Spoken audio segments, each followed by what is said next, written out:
Hello friends, welcome back to my channel Vanita's kitchen. आज मैं लेके आई हूँ तगार की रेसिपी, जिसका यूज़ हम लड्डू और पेड़ा बनाने में करते हैं। ये एक तरह का बूरा होता है। बूरा एकदम बारीक होता है, जबकि तगार थोड़ा दानेदार होता है। वैसे तो ये मार्केट में मिल जाता है। अगर ये अवेलेबल ना हो तो आप इसे घर पर इजीली बना सकते हैं, वो भी बिना किसी झंझट के। इसे बनाना बहुत ही आसान है और ये बहुत ही जल्दी बनकर तैयार हो जाता है। इस वीडियो में मैं आपको बताऊंगी कि चीनी से तगार कैसे बनाया जाता है। तो फ्रेंड्स, आपको मेरी रेसिपी पसंद आती है तो वीडियो के नीचे लाइक के बटन को क्लिक करें और मेरे चैनल को सब्सक्राइब करना बिल्कुल भी ना भूलें। तो चलिए देर न करते हुए इसे बनाना स्टार्ट करते हैं। तगार बनाने के लिए यहाँ पर 2 कप चीनी लेंगे। गैस ऑन करेंगे, उस पर कढ़ाई रखेंगे और इसमें चीनी डाल देंगे। इसमें आधा कप पानी डालेंगे। इसे लो फ्लेम पर पकाएंगे जब तक कि चीनी घुल ना जाए।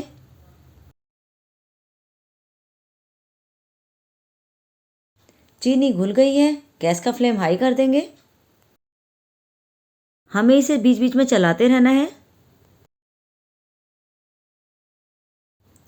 अगर चीनी साफ़ नहीं है तो इसमें 2 चम्मच दूध डालें और जो झाग ऊपर आएंगे उसे निकाल दें। इस प्रोसेस से चीनी एकदम साफ़ हो जाती है। यहाँ पर मैंने साफ़ चीनी का यूज़ किया है, तो इसीलिए मैं इस प्रोसेस को स्किप कर रही हूँ। इसे 2-3 मिनट तक लगातार चलाते हुए पकाएंगे। चाशनी को वाइट करना है, बिल्कुल जमने वाली कंसिस्टेंसी तक पकाना है। इसमें 1 चम्मच घी डालेंगे। सॉरी, घी डालते वक्त का वीडियो रिकॉर्ड नहीं हो सका है। घी डालने से डेले नहीं बनते हैं, सख्त तगार नहीं बनती है और बढ़िया खिली खिली तगार बनती है। ये देखिए, गाढ़ी होने लगी है। अभी हम इसे और पकाएंगे।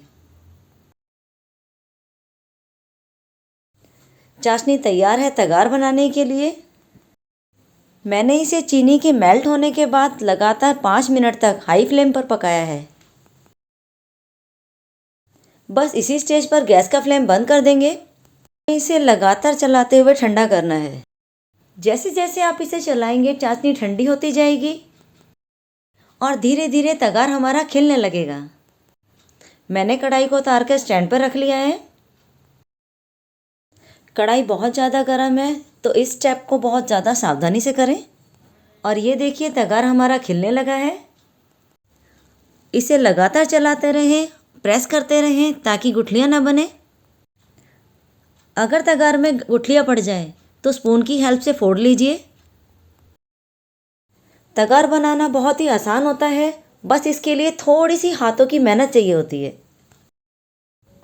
क्योंकि हमें इसे लगातार चलाना होता है। तो देखिए फ्रेंड्स, हमारा तगार खिलकर तैयार हो चुका है। तो नेक्स्ट टाइम अगर आपका लड्डू बनाने का मन हो तो आप इस मेथड को फॉलो करके तगार घर पर ही बना सकते हैं, वो भी बिना झंझट के। तगार में छोटी मोटी गुठलियाँ रह ही जाती हैं, तो इसके लिए हम इसे मोटी छलनी से छान लेंगे।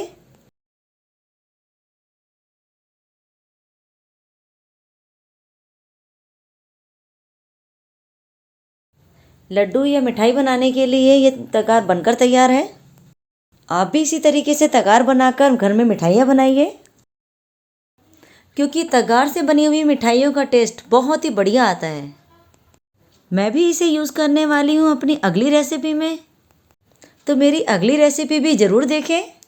आई होप आपको मेरी ये रेसिपी ज़रूर पसंद आई होगी। अगर आपको ये पसंद आई है तो अपने फ्रेंड्स एंड फैमिली के साथ भी ज़रूर शेयर कीजिए। वीडियो को एंड तक देखने के लिए आपका बहुत बहुत धन्यवाद। ऐसे ही नई नई और इंटरेस्टिंग रेसिपी देखने के लिए आप हमारे साथ जुड़े रहें।